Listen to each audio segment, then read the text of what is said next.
पाचन तंत्र। देखिए भाई, हमारा शरीर है वो कोशिकाओं से मिलकर बना होता है। हमारे शरीर की संरचनात्मक और क्रियात्मक इकाई है वो कोशिका है। तो लिखिए, मानव शरीर की संरचनात्मक और क्रियात्मक इकाई कोशिका है। मानव शरीर की संरचनात्मक और क्रियात्मक इकाई कोशिका है।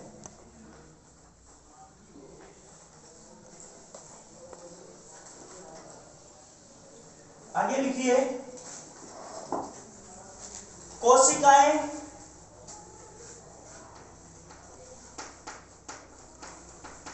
कोशिकाओं का समूह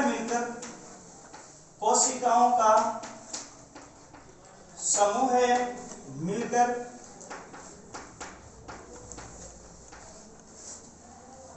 कोई विशेष कार्य करता है।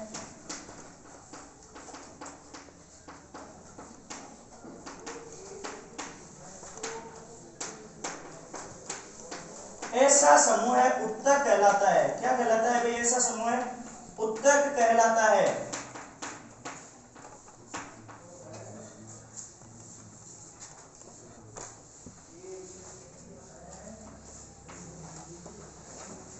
और देखो, बहुत सारे उत्तक मिलकर किसका निर्माण करते हैं भाई? अंगों का निर्माण करते हैं। और अंग मिलकर है वो किसका निर्माण करते हैं भाई? तंत्र का निर्माण करते हैं। और बहुत सारे तंत्र मिलकर किसका निर्माण करते हैं? मानव शरीर का निर्माण करते हैं। तो अपन लिख सकते हैं, कोशिकाओं से मिलकर क्या बना भाई?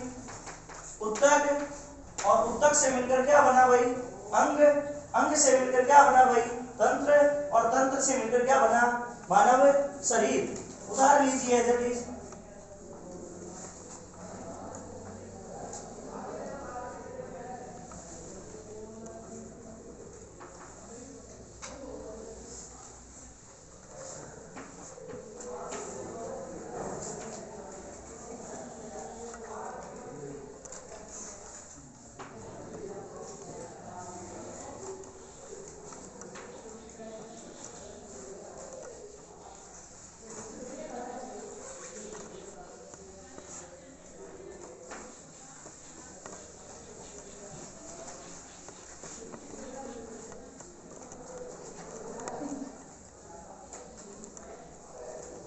उधर लिया।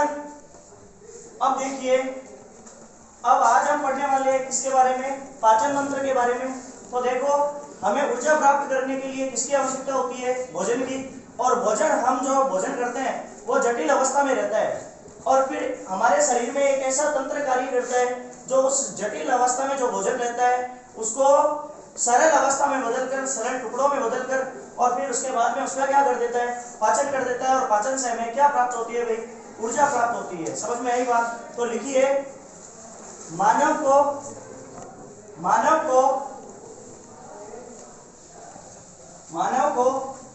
ऊर्जा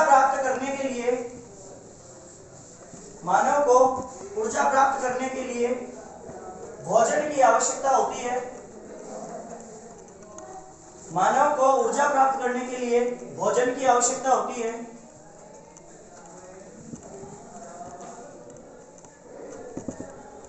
मनुष्य द्वारा किया गया भोजन जटिल पदार्थों के रूप में होता है।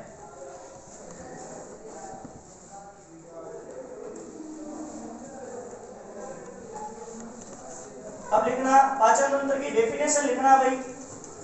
लगना हेडिंग पाचन तंत्र। लिखो, उन सभी अंगों का समूह जो मानव द्वारा किए गए भोजन को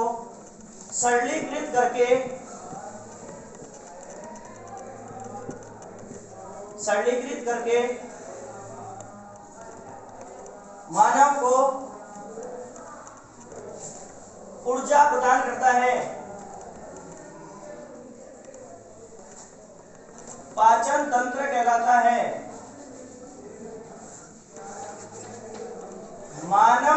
पाचन तंत्र की, अगली लाइन में लिखना, मानव के पाचन तंत्र की लंबाई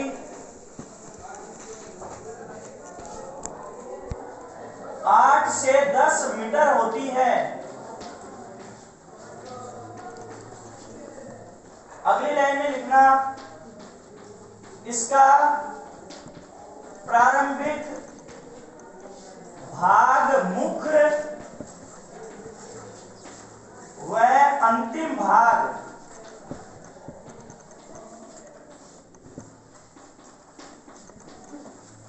मल द्वार है।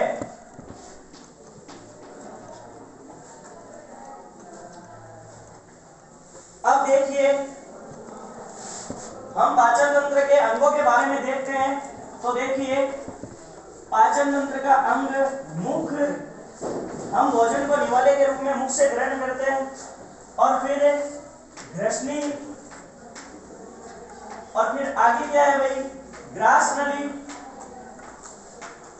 फिर आगे है अपना आमाशय,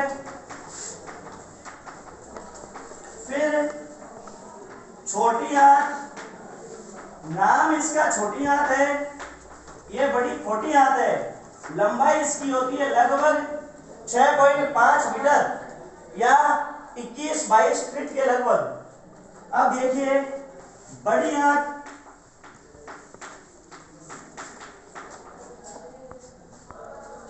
ये देखो अपना कर्मी रूप परिशेषिका,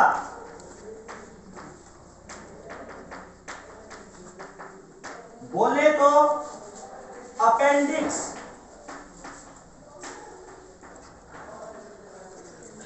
ये है मल द्वार, और इसके ऊपर होता है मलाशय।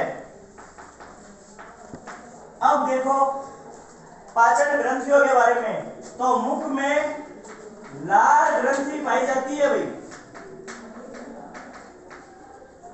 फिर यकृत, इंग्लिश में इसको लीवर बोलते हैं, एक ग्रंथि हो गई अपनी अग्नाशय, ये मिश्रित ग्रंथि है, यानी कि अंतःस्रावी भी है और बहिःस्रावी भी है। अब देखिए, लिखिए आगे, पाचन तंत्र का अध्ययन करने के लिए इसे 2 भागों में बांटा जा सकता है। पाचन तंत्र का अध्ययन करने के लिए इसे 2 भागों में बांटा जा सकता है।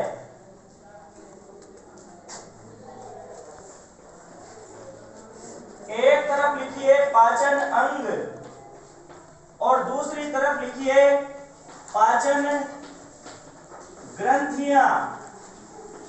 अब देखिए, पाचन अंगों में देखिए, सबसे पहले मुख, उसके बाद में आ जाएगी ग्रसनी, उसके बाद में है भाई ग्रास नली, फिर हो गया आमाशय, फिर हो गई अपनी छोटी आंत, फिर है बड़ी आंत, और फिर देखिए मल द्वार। अब देखो पाचन ग्रंथियों के बारे में, लार ग्रंथि,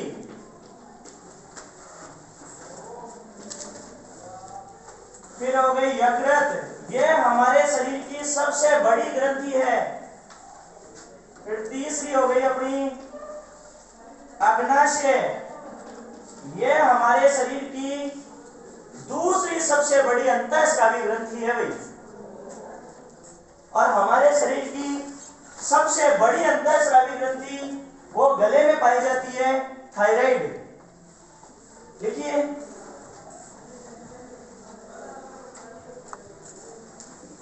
देख लिया। अब देखो, हम एक एक अंगों के बारे में चर्चा करते हैं। सबसे पहले बात करते हैं पर इसकी भाई मुख की। देखो देखो मुख का आकार, सबसे पहले हम बात करें मुख के आकार की, तो मुख का आकार होता है कटोरे नुमा। किस आकार का होता है भाई मुख? कटोरे नुमा। यह दो मांसल होठों से घिरा रहता है।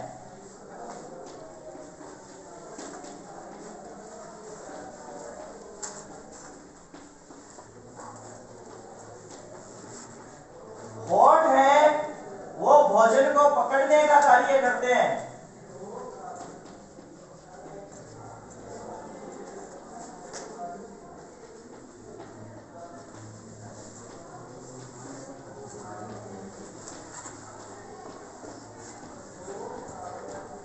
अब देखो वयस्क मनुष्य में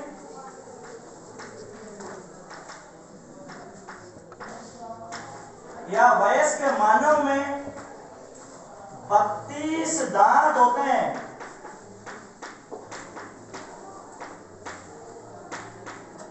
अब देखिए मनुष्य में दांत आने की प्रक्रिया कितनी बार होती है भाई? 2 बार। एक बार अस्थायी दांत और एक बार स्थायी दांत। तो अपन लिख सकते हैं कि मनुष्य द्विबार दंती प्राणी है। मानव द्विबार दंती प्राणी है, अर्थात मनुष्य के जो दांत आते हैं वो कितनी बार आते हैं भाई? 2 बार। एक बार अस्थायी दांत और एक बार स्थायी दांत। अस्थायी दांत बाल्यावस्था में आते हैं, बचपन में आते हैं, और किशोरावस्था में अस्थायी दांत टूट जाते हैं और फिर अपने स्थायी दांत आ जाते हैं। तो अपन यहां से लिख सकते हैं भाई मनुष्य द्विबार दंती है, और एक लिख सकते हैं अस्थायी दांत, और एक लिख सकते हैं भाई कौन से दांत? स्थायी दांत। अब देखो अस्थायी दांतों की संख्या 20 होती है और अस्थायी दांतों की संख्या कितनी होती है भाई? 32। समझ आई बात? अब देखिए स्थायी दांत, स्थायी दांतों के प्रकार। स्थायी दांत 4 प्रकार के होते हैं। देखना, एक तो हो गया अपना कौन सा भाई? कृतनक। कौन सा दांत हो गया भाई? कृतनक। दूसरा दांत हो गया भाई रदनक। तीसरा हो गया भाई अग्रच्वर्णक, और अगला चौथा दांत हो गया भाई स्वर्णक।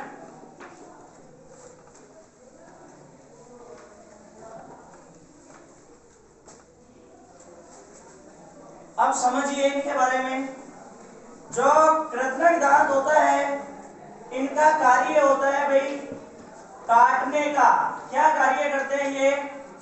काटने का कार्य करते हैं, या फिर कुतरने। काटने और कुतरने का कार्य कौन करते हैं भाई? कृतनक दांत करते हैं। ठीक है। प्रत्येक जबड़े में इनकी संख्या कितनी होती है भाई? एक ऊपर वाले जबड़े में 4 और नीचे वाले जबड़े में टोटल संख्या कितनी हो गई भाई? 8 हो गई। अब देखिए ये कौन से जंतुओं में ज्यादा पाए जाते हैं? तो लिख सकते हैं ये शाकाहारी जंतुओं में ज्यादा पाए जाते हैं।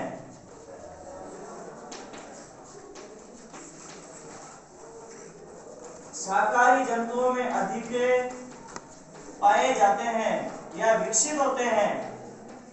जैसे चूहा लगातार काटता रहता है, कुतरता रहता है। क्यों? क्योंकि यदि वो काटेगा नहीं तो वो मर जाएगा। उसके जो कृतनक दांत है वो बढ़ते रहते हैं, इसलिए वो काटता रहता है ताकि वो क्या हो जाए भाई? उसके दांत घिसते रहे। लिख लिया कृतनक के बारे में। अब देखिए हम बात करते हैं दूसरे दांत, इसके बारे में भाई रदनक। इनका कार्य होता है चीरने फाड़ने का। चीरने फाड़ने का ये करते क्या है? इनका आकार होता है ना, ये होता है नुकीला, कील जैसा, और प्रत्येक जबड़े में इनकी संख्या होती है वही 2 और 2। जैसे ये कर्तनक दांत थे 4, इसके बाद में एक दांत नुकीला है और दूसरा इधर वाला दांत नुकीला है। इसी प्रकार नीचे वाले जबड़े में होते हैं। समझ में आई बात? तो 2 और 2 टोटल संख्या कितनी हो गई भाई? 4। ये कौन से जंतुओं में ज्यादा विकसित होते हैं भाई? मांसाहारी जंतुओं में ये ज्यादा विकसित होते हैं। अब देखो क्वेश्चन यहीं से आता है, निम्न में से किस प्रकार के दांत मांसाहारी जंतुओं में ज्यादा विकसित होते हैं? तो मांसाहारी जंतुओं में कौन से दांत विकसित होते हैं भाई? रदनक। समझ में आ गई बात? अब देखिए अग्रचर्णक और चर्णक ये भोजन को चबाने में सहायक होते हैं। भोजन को चबाने में सहायक, दोनों का कार्य यही है। चर्णक की संख्या होती है भाई 6 + 6, टोटल संख्या हो गई 12। और चर्णक की संख्या होती है 4 + 4 और टोटल संख्या हो गई भी कितनी? 8। अब देखिए 12 और 8 20, 20 और 4 24, 24 और 8 कितने हो गए भाई? टोटल 32। याद रहेगा? अब देखो एक सामान्य से क्वेश्चन आता है दंत सूत्र का, ठीक है? तो उसके बारे में देखिए आप, दंत सूत्र देखना। सबसे पहले कौन से दांत बताए थे? कर्तनक, ऊपरी जबड़े में 4 और निचले जबड़े में 4। अब देखो जबड़े का अध्ययन करने के लिए दांतों को इस तरीके से देखते हैं, फिर बीच में एक लाइन खींच देते हैं। तो अब 4 हो गए, इसका मतलब इधर कितने हैं भाई? कर्तनक 2 और नीचे में भी कितने हैं भाई? 2। इधर कितने हैं भाई? 2 और 2। अब देखिए रत्नक यहाँ कितना हो जाएगा? 1। तो इधर भी क्या हो जाएगा भाई? 1। इधर भी हो गया 1 और इधर 1। अब अगर चर्णक 4 थे तो 2 इधर और 2 इधर, और चर्णक 6 थे तो 3 और 3 हो गया भाई। तो देखो दंत सूत्र हो गया 21 23 अपॉन फिर 21 23 इनटू में 2, टोटल कितने हो गए भाई अपने? 32। लिखिए, डायरेक्ट क्वेश्चन आता है।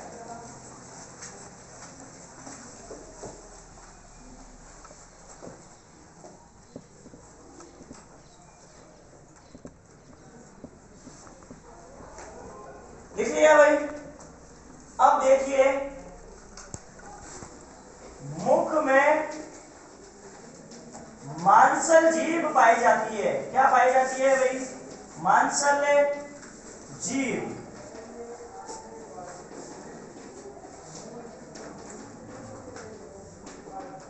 और देखो जीभ मुख में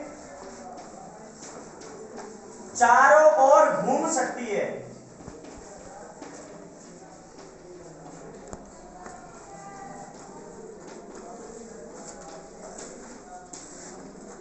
यह जिस संरचना से, देखना क्वेश्चन यहां से आता है, यह है फ्रेनुअल लिंगुअम संरचना से जुड़ी रहती है।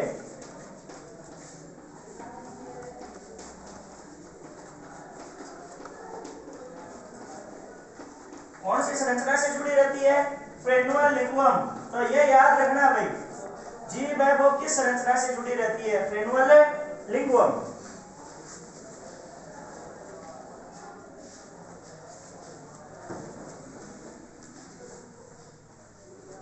आगे करें।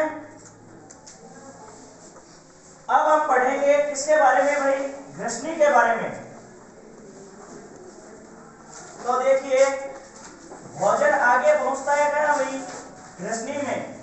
अब देखो श्वसन भी हम करते हैं, वो भी ग्रसनी से गुजरता है, और जो भोजन है वो भी ग्रसनी से गुजरता है। तो ग्रसनी के बारे में एक बात लिख सकते हैं कि ग्रसनी श्वसन तंत्र और पाचन तंत्र दोनों का उभयनिष्ठ मार्ग है। तो लिखिए भाई, ग्रसनी श्वसन तंत्र व पाचन तंत्र का उभयनिष्ठ भाग है।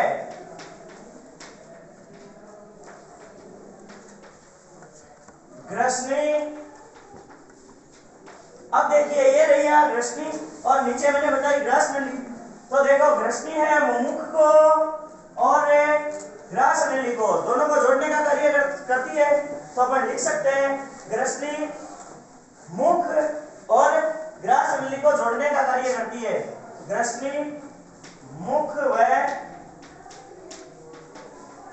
ग्रास नली को जोड़ती है।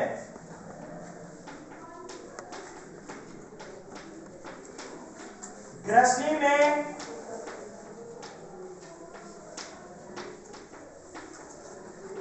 किसी भी प्रकार का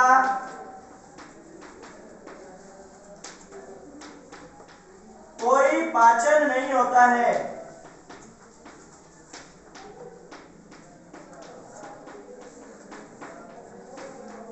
ग्रसनी में किसी भी प्रकार का कोई पाचन नहीं होता है। देखो ग्रसनी के अंतिम सिरे पर एक ऊतकों का बना हुआ पल्ला होता है जिसे बोलते हैं एपिग्लॉटिस या घाटी द्वार। समझना भाई, ग्रसनी के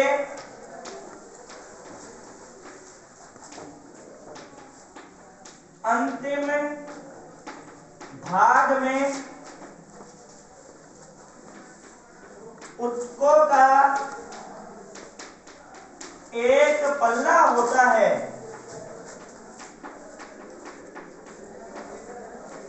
जिसे एपिग्लॉटिस या इसे ऐसा बोलते हैं घाटी द्वार कहा जाता है।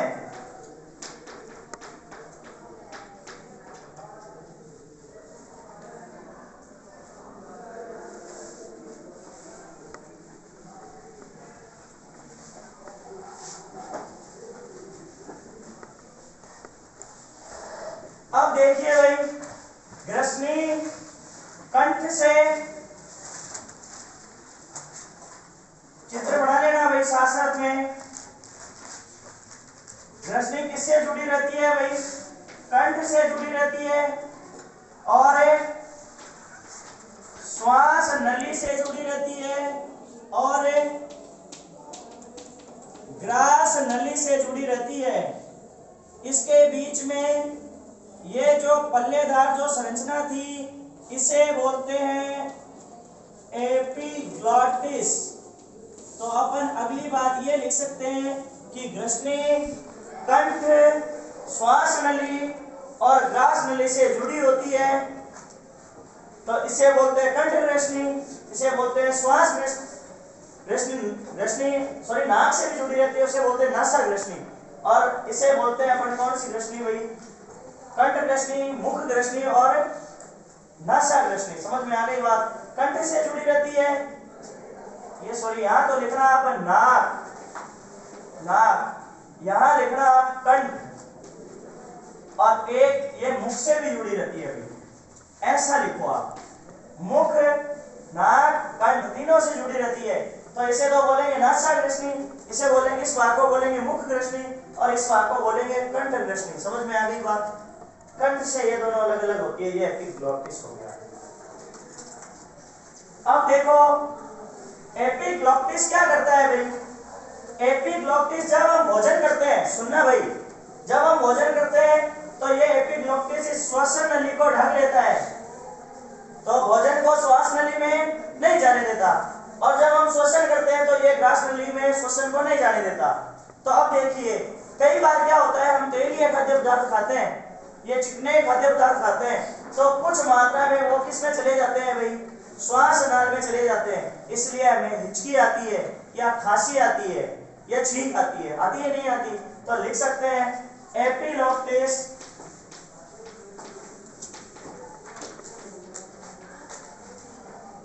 भोजन को श्वास नाल व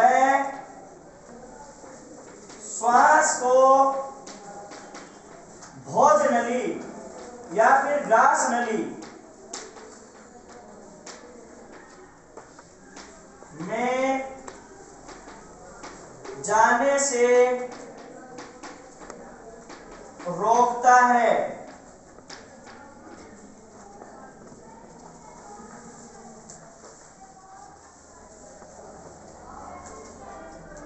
ठीक है भाई,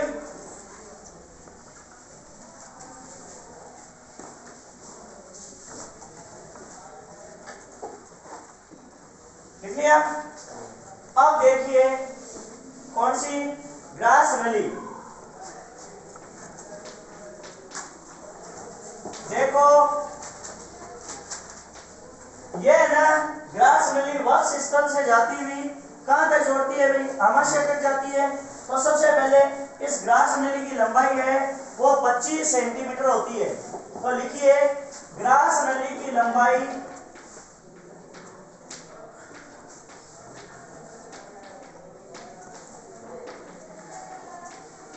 25 सेंटीमीटर होती है। अब देखो यह भोजन को रश्मि से आमाशय तक पहुंचाने का कार्य करती है। तो लिखिए यह भोजन को रश्मि यानी कंठ, अंतिम भाग कंठी तो है ना, कंठ से आमाशय तक पहुंचाती है। ग्रास नली में श्लेष्मा झिल्लियां होती है। ग्रास नली में क्या होती है भाई, तो लिखेंगे ग्रास नली की दीवारों पर श्लेष्मा झिल्ली होती है।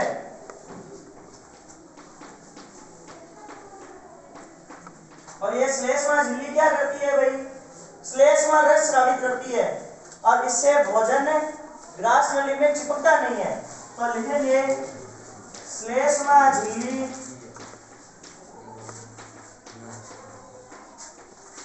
ग्रास नली की दीवार को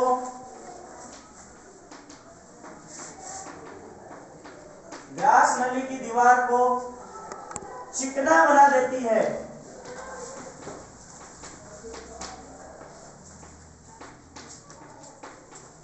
जिससे भोजन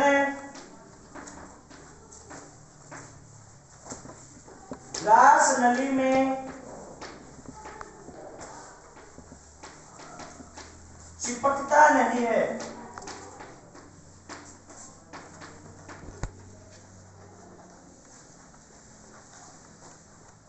लिख लिया।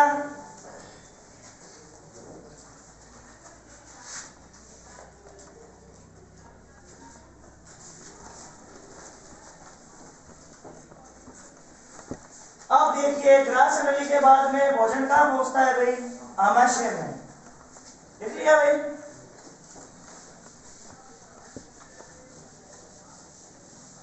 देखो सबसे पहली बात,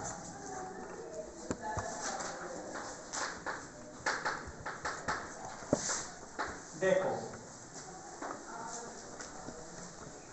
आमाशय एक मांसल अंग है जिसकी आकृति है ना वो अंग्रेजी वर्णमाला के जे अक्षर समान होती है।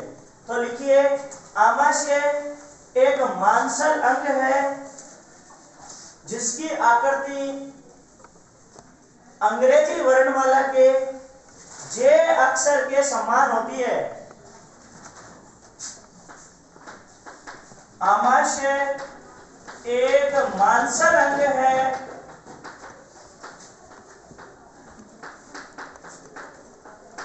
जिसकी आकृति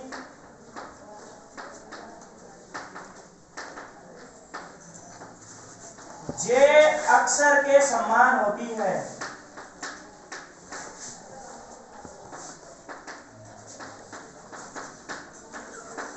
अब देखो आमाशय के 3 भाग है भाई।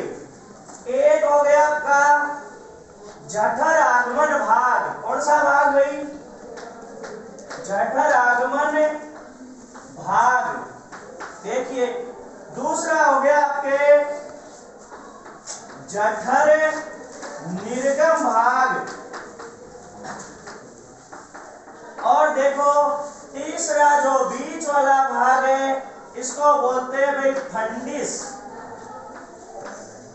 तो अपन लिख सकते हैं आमाशय के 3 भाग होते हैं, जठर आगमन भाग, जठर निर्गमी भाग और फंडिस।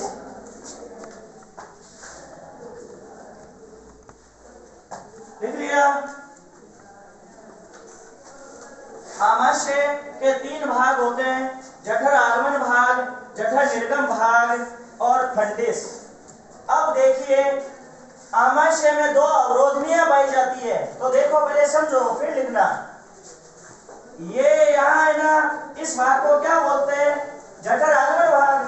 तो इसे बोल सकते हैं, यहाँ जो अवरोधनी पाई जाती है उसे बोलते हैं जठर आगमन अवरोधनी। याद रहेगा। ये क्या करती है भाई? आमाशय में जो भोजन है इसको वापस कहाँ नहीं जाने देती भाई? ग्रास नली में नहीं जाने देती। अवरोधनी का मतलब होता है रुकावट। अगली अवरोधनी है उसे बोलेंगे जठर निर्गम अवरोधनी। तो लिखिए अगली लाइन में आमाशय के या आमाशय में जठर आगमन अवरोधनी और जठर निर्गम अवरोधनी पाई जाती है। आमाशय में जठर आगमन अवरोधनी और जठर निर्गम अवरोधनी पाई जाती है। लिख लिया भाई? जठर आगमन अवरोधनी और जठर निर्गम अवरोधनी पाई जाती है। लिख लिया?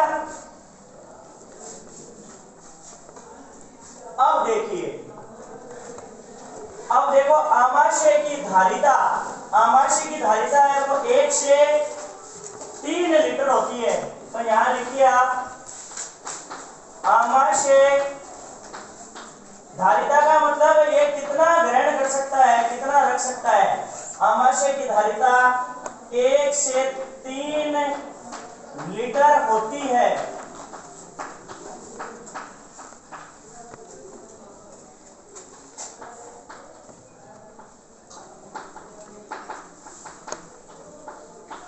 अगली बात, आमाशय की दीवारों से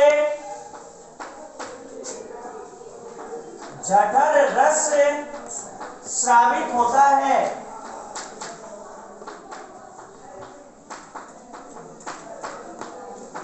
आमाशय की दीवारों से क्या स्रावित होता है भाई? जठर रस।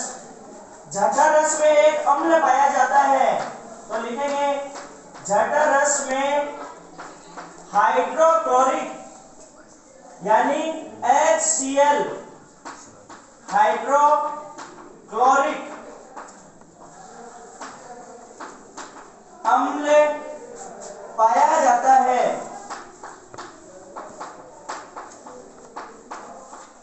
HCl। अब देखो HCl की pH 1.2 होती है। या अपन ऐसा भी बोल सकते हैं कि जठर रस की pH क्या होती है? 1.2। ये इतना प्रबल होता है कि यदि इसको अपने हाथ पर डाल देना तो ये आर पार निकल सकता है। फिर देखो एक सोचने वाली बात यह है कि आमाशय में हाइड्रोक्लोरिक एसिड होता है, ये अपने हाथ पर डाल दे तो क्या निकल सकता है? आर पार। इतना प्रबल होता है। तो फिर आमाशय के जो ये है, हाँ ठीक है सर, ये जो आमाशय है इसके मांस को क्यों नहीं गला पाता? तो अपन लिख सकते हैं कि आमाशय की जो भित्ति है ना वो भी श्लेष्मा झिल्ली की बनी होती है। और ये श्लेष्मा झिल्ली आमाशय की भित्ति को क्या करती है? HCl से सुरक्षा प्रदान करती है। तो अपन यहाँ से लिख सकते हैं कि आमाशय की भित्ति श्लेष्मा झिल्ली से बनी होती है। आमाशय की भित्ति यानी दीवार श्लेष्मा झिल्ली से बनी होती है। यह आमाशय की सुरक्षा कौन से अम्ल से करती है भाई? हाइड्रोक्लोरिक अम्ल से करती है।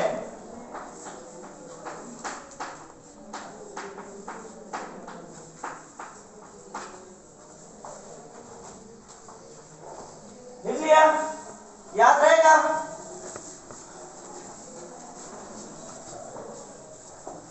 अब अगला लिखो, आमाशय के फंडिस भाग में भोजन 4 से 6 घंटों तक रहता है। आमाशय के फंडिस भाग में भोजन 4 से 6 घंटों तक रहता है।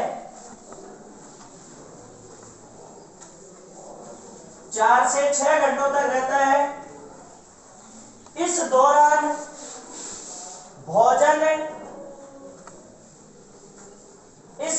भोजन की बनी लुगदी कायम कहलाती है। इस दौरान भोजन की बनी लुगदी कायम कहलाती है। देख लिया भाई? कायम कहलाती है। देख लिया? अब देखिए, आमाशय में या जठर रस में ऐसा लिखेंगे, क्या लिखेंगे? जठर रस में रेनिन व पेप्सिन दो, कितने एंजाइम है भाई? 2, एक रेनिन है और एक क्या है? पेप्सिन। समझो, दोनों किसका पाचन करते हैं? 2 एंजाइम होते हैं जो प्रोटीन का पाचन करते हैं। किसका करते हैं भाई? 2 एंजाइम होते हैं जो प्रोटीन का पाचन करते हैं।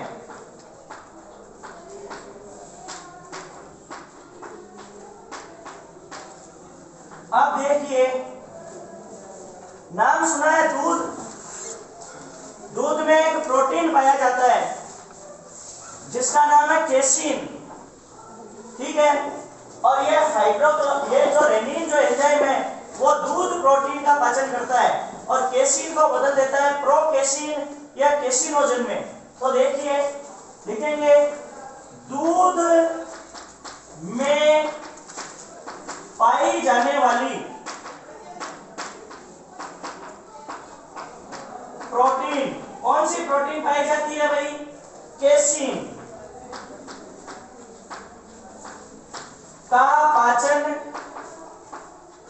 केसीन का पाचन रेनिन एंजाइम करता है। देखो, तो अपन लिख सकते हैं केसीन और कौन सा एंजाइम भाई? रेनिन। इसको किसमें चेंज कर रहा है भाई? प्रोकेसीन में। या अपन ऐसा भी लिखते हैं, इसको किसमें चेंज कर देता है? केसिनोजन में। देख लिया? इसका मतलब दूध का पाचन कहाँ होता है भाई? आमाशय में।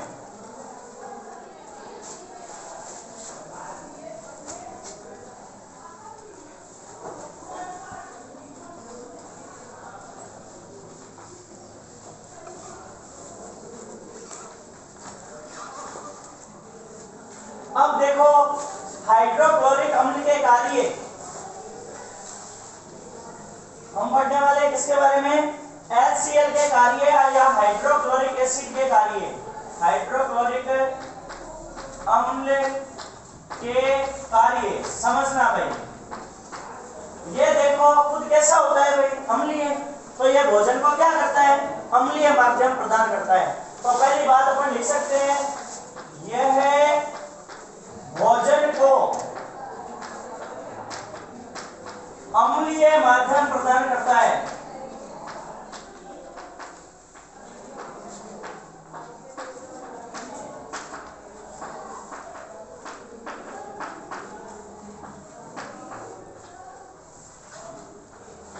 अगली बात देखो, इसकी पीएच बहुत प्रबल होती है, बोला मैंने प्रबल अम्ल होता है, तो यह भोजन के साथ में आए जीवाणुओं को नष्ट करता है। दूसरा कार्य क्या है इसका, यह है भोजन के साथ आए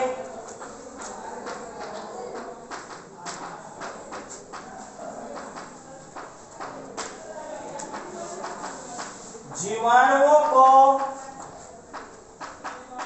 नष्ट करता है।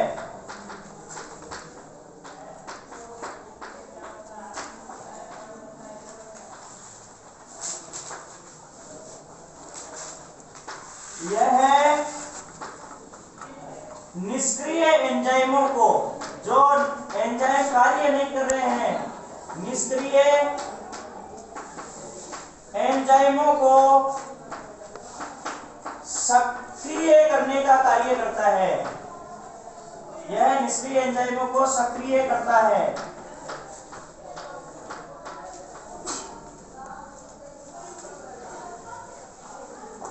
यह हाइड्रोक्लोरिक एसिड के क्या हो गए भाई कार्य, एक वो कार्य भी लिख सकते हैं, जठर रस में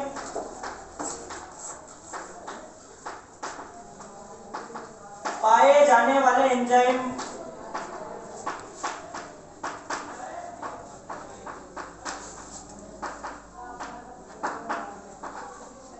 या एंजाइमों द्वारा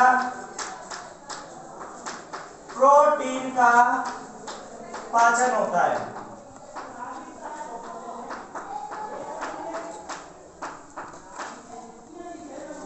ठीक है भाई, अब हेडिंग लगाइए आप, छोटी आंत।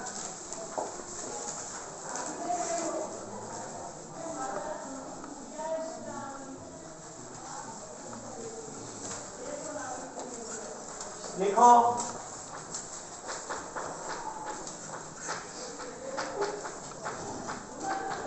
देखो ये किस से जुड़ी हुई है भाई, आमाशय से जुड़ी हुई है, और किससे जुड़ी हुई है भाई, बड़ी आंत से। तो लिखो यह है आमाशय और बड़ी आंत के बीच पाई जाती है। यह है आमाशय व बड़ी आंत के बीच में पाई जाती है।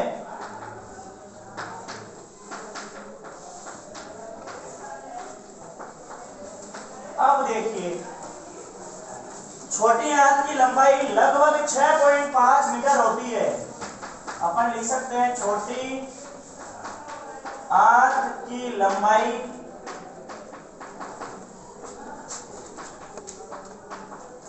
लगभग 6.5 मीटर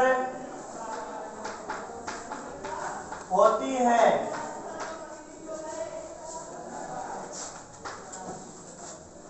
अब देखो छोटी आंत के भाग,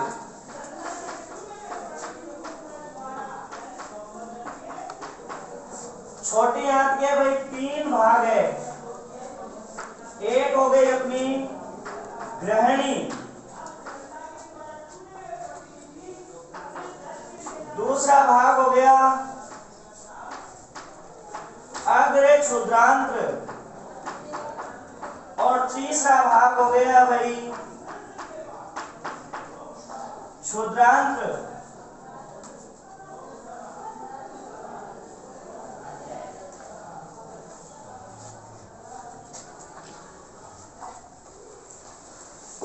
ग्रहणी, तो देखिए ग्रहणी में लिखिए,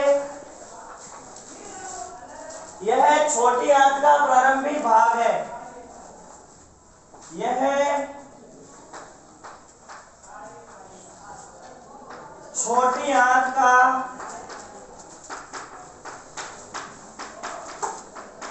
प्रारंभिक भाग है। भोजन का संपूर्ण पाचन या भोजन का सर्वाधिक पाचन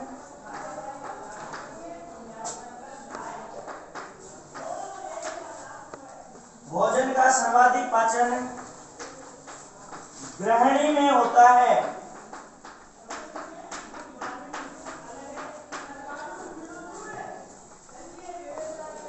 याद रहेगा।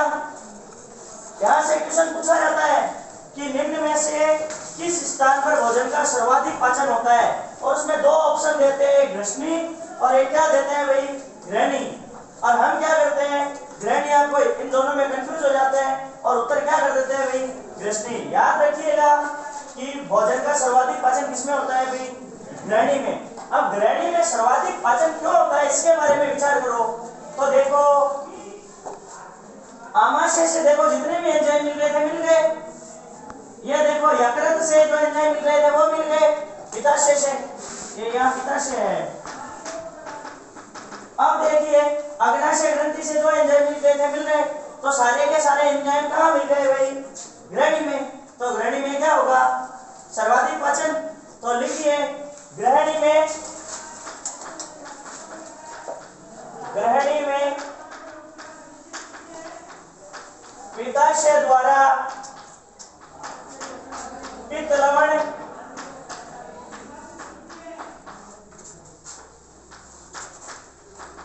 अग्नाशय रस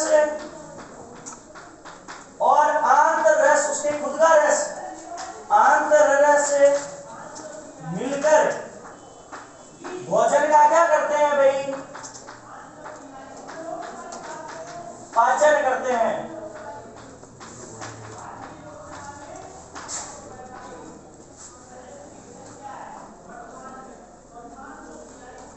देखिए आपने, अब देखिए ये जो अग्र क्षुद्रांत्र और क्षुद्रांत्र मिलकर भोजन का क्या करते हैं भाई, जो भोजन पचा नहीं है उसको पचाने का कार्य करते हैं और अवशोषण का कार्य करते हैं। तो लिखिए अग्र क्षुद्रांत्र और क्षुद्रांत्र दोनों मिलकर अपचित भोजन का पाचन और अवशोषण करने का कार्य करते हैं।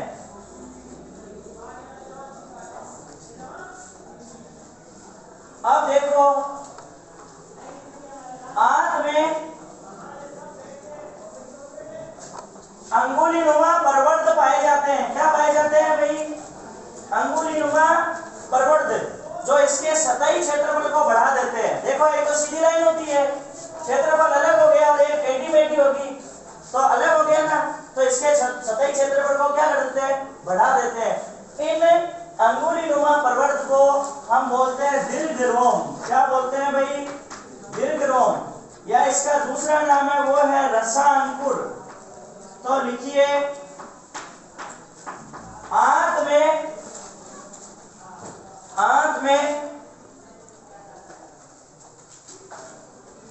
अंगुलीनुमा प्रवर्ध पाए जाते हैं,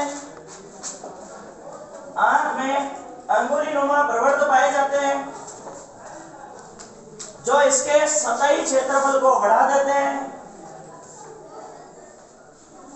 जो इसके सतही क्षेत्रफल को बढ़ा देते हैं और भोजन के, जो इसके सतही क्षेत्रफल को बढ़ा देते हैं और भोजन के अवशोषण में सहायक होते हैं, और भोजन के अवशोषण में सहायक होते हैं। दीर्घरोम या रसांकुर कहलाते हैं, दीर्घरोम या रसांकुर कहलाते हैं। याद रहेगा, दीर्घरोम या रसांकुर कहलाते हैं, याद रहेगा।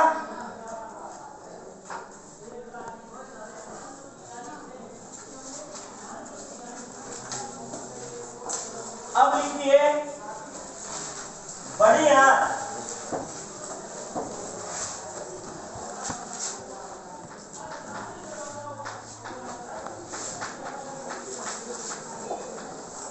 इसकी लंबाई 1.5 मीटर होती है। देखिए इसकी लंबाई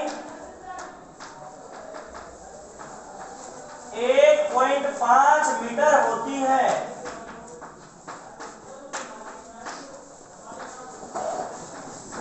यह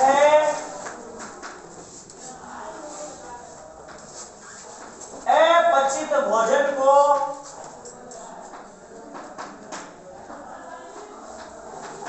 जीवाणुओं द्वारा पचा किसके द्वारा पचाती है? जीवाणुओं द्वारा पचाती है। तो देखिए इसका मतलब बड़ी आंत में क्या पाए जाते हैं भाई? जीवाणु। तो उन जीवाणुओं का नाम है केलिफॉर्म। तो अपन लिख सकते हैं, क्या लिख सकते हैं? बड़ी आंत में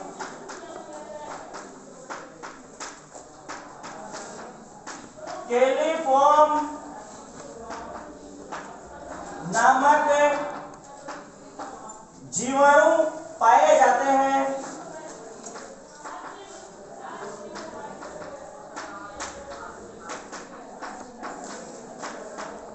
जो अपचित भोजन को, कौन से भोजन को भाई? अपचित भोजन को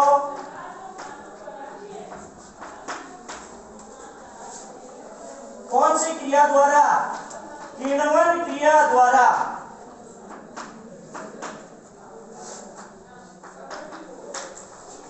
पचाते हैं। तो याद रखना, बड़ी आंत में केलिफॉर्म नामक जीवाणु पाए जाते हैं और ये कौन सी क्रिया द्वारा भाई? किण्वन क्रिया द्वारा अपचित भोजन को पचाने का कार्य ये करते हैं। एक बात और देखना, दूध से दही बनाना ये भी कौन सी क्रिया है भाई? किण्वन क्रिया है। समझ में आ गई बात? अब लिखो, बड़ी आंत के 3 भाग होते हैं। बड़ी आंत के 3 भाग होते हैं। देखिए कौन कौन से? एक भाग सिक्कम, दूसरा भाग कोलन और तीसरा भाग भाई रेक्टम। सिक्कम, कोलन और रेक्टम। क्वेश्चन पूछा जाता है निम्न में से बड़ी आंत के भाग है सिक्कम, कोलन और रेक्टम। देखो सिक्कम भाग कौन सा है? जहां से छोटी आंत और बड़ी आंत जुड़ती है, इस भाग को क्या बोलते हैं भाई? सिक्कम। तो लिखिए, छोटी आंत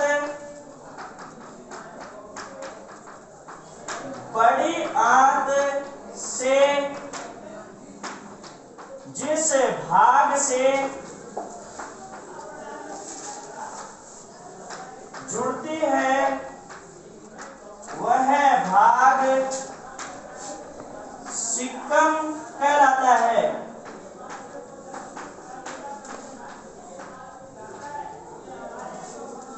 लिख लिया? अब देखिए, ये बड़ी आंत थी, जहां से जुड़ी ये भाग क्या हो गया भाई? सिक्कम। और बड़ी आंत का जो अंतिम भाग है इसे बोलते हैं अपन क्या भाई? रेक्टम। ठीक है, तो ये बीच का जो उल्टे युवाकार का भाग बच गया, इसको क्या बोलते हैं भाई? कोलन। तो लिखिए, लिखिए बड़ी आंत के सिक्कम और रेक्टम के मध्य, बड़ी आंत के सिक्कम और रेक्टम के मध्य, बड़ी आंत के सिक्कम और रेक्टम के मध्य उल्टे युवा आकार के मध्य के भाग, मध्य के उल्टे युवा आकार के, मध्य के उल्टे युवा आकार के भाग को कोलन कहते हैं। भाग को कोलन कहते हैं।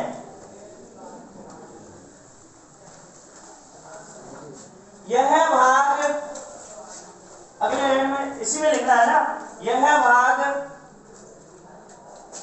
भोजन से मल और मूत्र का अवशोषण करता है, यानी कि ये जल का अवशोषण करता है भाई। ठीक है, याद रहेगा, यह भाग भोजन से मल और मूत्र का अवशोषण करता है, अर्थात ये किसका अवशोषण करता है? जल का अवशोषण करता है। अब लिखो तीसरा रेक्टम। लिखो बड़ी आंत का अंतिम भाग, बड़ी आंत का अंतिम भाग रेक्टम कहलाता है।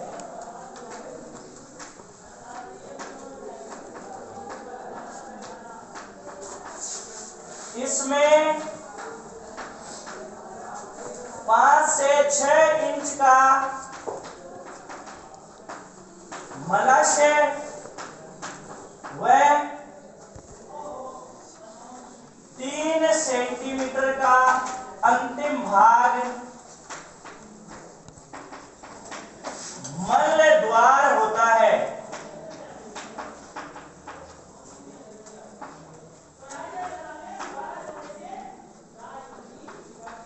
इसके अंतिम भाग में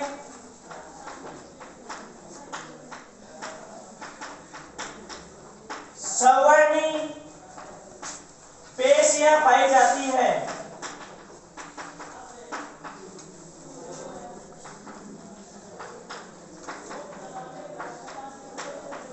क्या पाई जाती है भाई अंतिम भाग में? सवर्णी पेशियां। यह मल के निकास का स्थान है।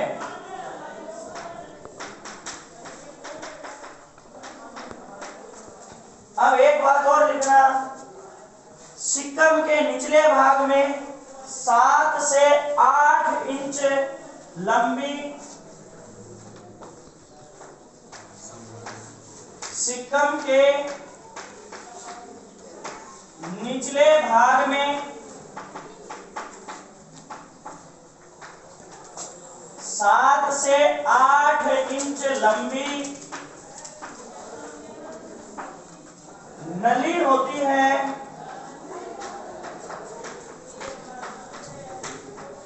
जिसे अपेंडिक्स कहते हैं। कई बार भोजन का कुछ अंश इसमें चला जाता है। लिखो, कई बार भोजन का कुछ अंश इसमें चला जाता है।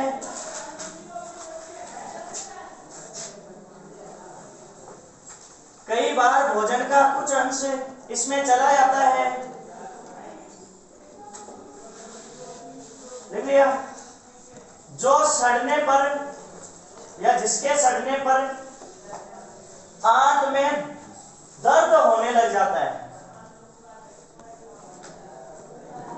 आंत में दर्द होने लग जाता है, शल्य चिकित्सा के माध्यम से इसे हटाया भी जा सकता है। ऐसे लिखना, शल्य चिकित्सा के माध्यम से इसे हटाया भी जा सकता है। शल्य चिकित्सा के माध्यम से इसे हटाया भी जा सकता है। लिख दिया भाई? यह हमारे शरीर का अवशेषी अंग है। अवशेषी अंग वे अंग जो हमारे शरीर में कोई कार्य नहीं करते फिर भी पाए जाते हैं। बहुत सारे भाई देखो, जैसे आंखों में पाया जाता है निमेषक पटल, ये भी हमारे शरीर का अवशेषी अंग है। फिर दूसरी बात करते हैं, ये अपना एक हो गया, एक होता है अक्ल दाढ़, ये सब क्या है? अवशेषी अंग। इनका हमारे शरीर में कोई कार्य नहीं है, कोई विशेष कार्य नहीं होता। ये हमने आज पाचन तंत्र के बारे में, पाचन अंगों के बारे में पढ़ा, और कल की क्लास में हम पाचन ग्रंथियों के बारे में पढ़ेंगे।